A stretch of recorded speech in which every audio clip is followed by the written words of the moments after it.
Hey there, fellow creators. Ben here from Cinderblock Studios, and it's ridiculously hot right now. It's why I'm hanging out here in the office with my air conditioner. It's the only cool room in the house. It's too hot to paint.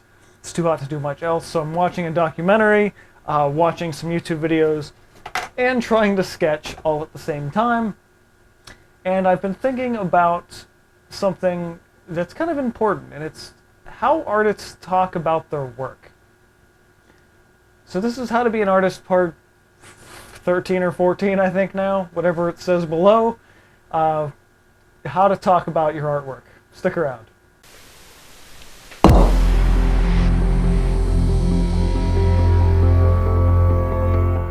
So all artists, whether they are beginners, just really passionate hobbyists, or seasoned professionals, I think all of us have a bit of an issue with talking about our artwork.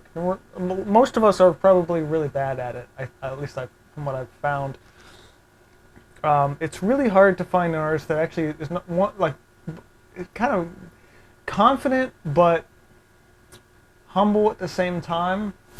And I try to walk sort of that middle ground, but it's kind of tough to find it in a lot of ways.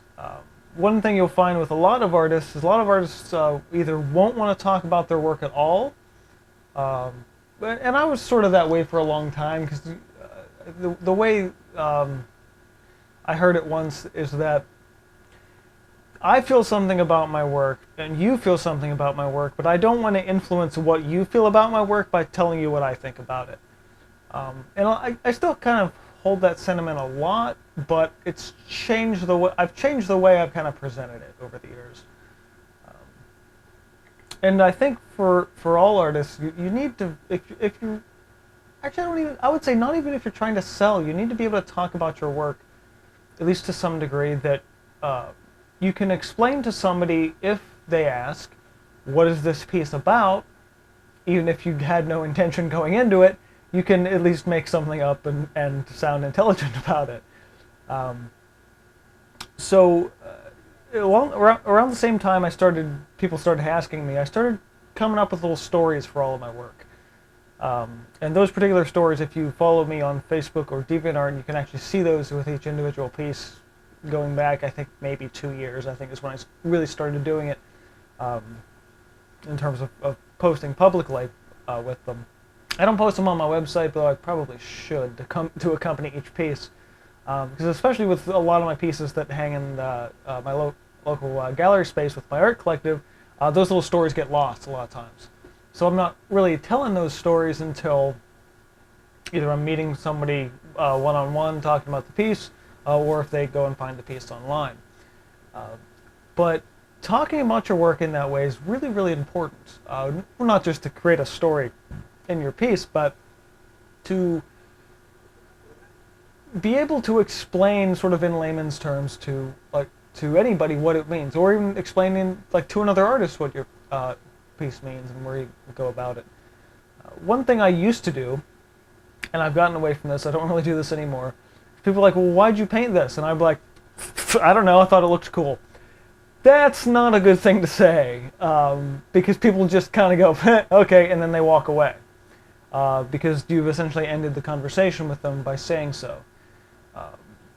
Anyone who's asking about your work wants to know more about it. They want to know about the process behind it. They want to know about your thoughts behind it. They want to know more, in a lot of ways, more about you as an artist. And they do that sort of by living vicariously through you through the piece, or to you through the piece, I guess.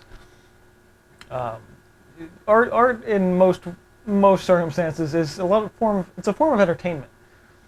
So you have to be able to talk about your work in different ways and be able to engage the conversation, to really be able to, one, sell your work if that's your goal, or two, just promote it and get it out there. I mean, even the most passionate hobbyist really wants to get their work seen, but if you don't talk about your work, if you don't have that conversation, then you won't really get to push your work into people's eyeballs, so to speak, because people won't be talking about it because you won't be talking about it. So let me, I guess, maybe try and formulate some of these thoughts together into some tips. So first, I think, is to be confident even if you're not confident. I think I talked about this some time previously on a How to Be an Artist episode, which was the concept of fake it till you make it. Actually, I think it was my marketing tips video. But like, even if you don't have the experience or don't have the confidence, just pretend that you do, because the person you're talking to probably won't know the difference. And if you can be confident about your work, even if it's not your best work, even if it's some of your worst work, they're not going to know that unless you bring it up. So don't bring it up. Don't tell somebody, I didn't like this piece, this sucks. Get your head out of that. Because if you're negative about your own work, then everybody else will then be convinced to be negative about your own work. Although sometimes there is a little bit of overlap where if you're negative, they'll love it anyway, but that's a less common scenario, I'd say. Second tip I would say is be specific, very specific about either certain areas of your piece in terms of the composition, your choice of color, your choice of contrast, value, perspective, a lot of the basic stuff that I talk about on the channel already. A lot of that basic stuff can become good topics of conversation. Especially, I would say, also in describing your work, I found that most artists, not all, some artists are very like, I'm not going to tell you how I did this.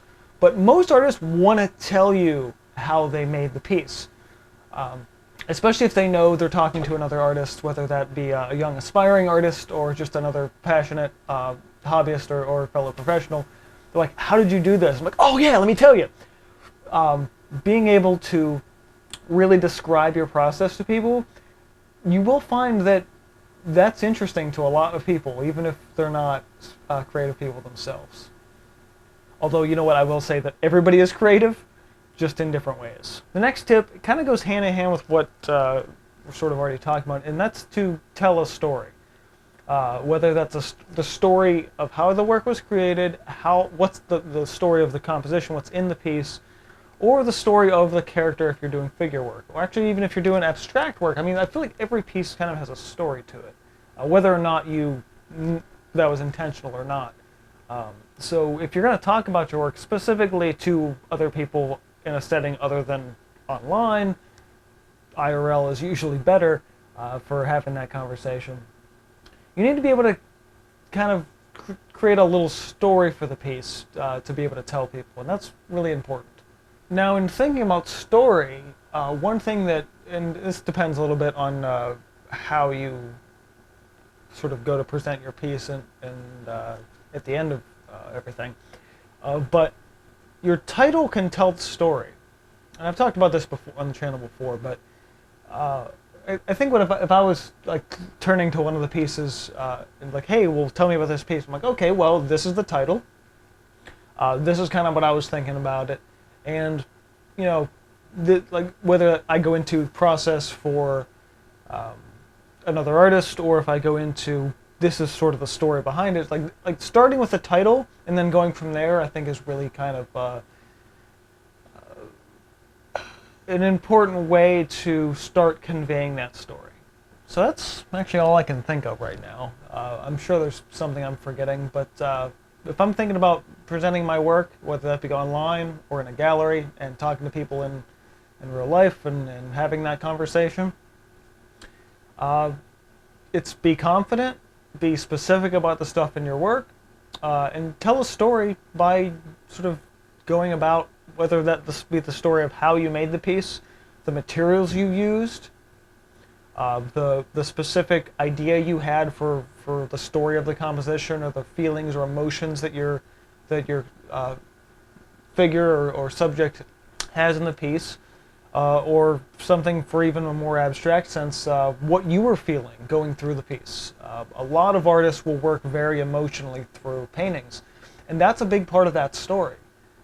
So it's really important to convey that when somebody asks. Like when they said, what's this piece about? What were you thinking? Or the really simple question you get a lot more often is just, hey, tell me about this piece. You have to be ready for it. I would say that's the tip 4. Be ready. You finish a piece, you sign it, date it, whatever you do with the piece, and throw it up online or frame it and throw it in a gallery, or in my case, paint around the edges, wire it, and then throw it up in a gallery. You have to be ready to talk about your work, and that's really important. So with all the tips I already discussed, be ready. Be ready to talk about it when somebody asks. Now, somebody may not ask for a really long time. I've got a very large back catalog of artwork, a lot of which, those pieces I've forgotten a lot about, not just what I was thinking in creating them, but also when I made them, how I made them, and the story behind them. But you got to be ready to explain that. So whether it's a piece you made 10, 15, 20 years ago, or something you made 10, 15, 20 hours ago, you got to be able to talk about it and be ready for it. So when somebody asks, hey, what's this piece about? Hey, it's that piece. I remember that piece. Or, oh yeah, I just did that piece. Let me tell you about it. So that's an important part of being an artist. Whether you're a hobbyist or a professional, you got to talk about your work. And you got to be ready to talk about your work. And also, possibly lead up to the next part of this series, you got to be ready to take a critique. Now that I'm thinking about it, I want to record that probably in the next couple of days. So, but for that, we'll leave that for the next part. So that's about it for this week. Sorry I don't have a painting video, but again, it's ridiculously hot. This is the only room in my house with air conditioning, and when it's like 90 degrees outside and like 88 degrees in the studio, kind of puts a real damper on my motivation. So I'm going to get back to the documentary I'm watching, the other stuff I'm watching. Not exactly at the same time. I keep teetering between them every 10 minutes. And then maybe try and actually get some sketching done for today to at least say today was productive. So if you enjoyed this, you've enjoyed this series, go ahead and hit the like button. Helps the video out. Subscribe if you're not already. If I don't link the rest of the playlist in the description box below, you can definitely find it on the channel under the playlist. I think it's called Philosophy of an Artist. A lot of other great tips throughout the rest of this series. And this has been from Snipit Studios, reminding you to keep on creating. And I will see you guys next time.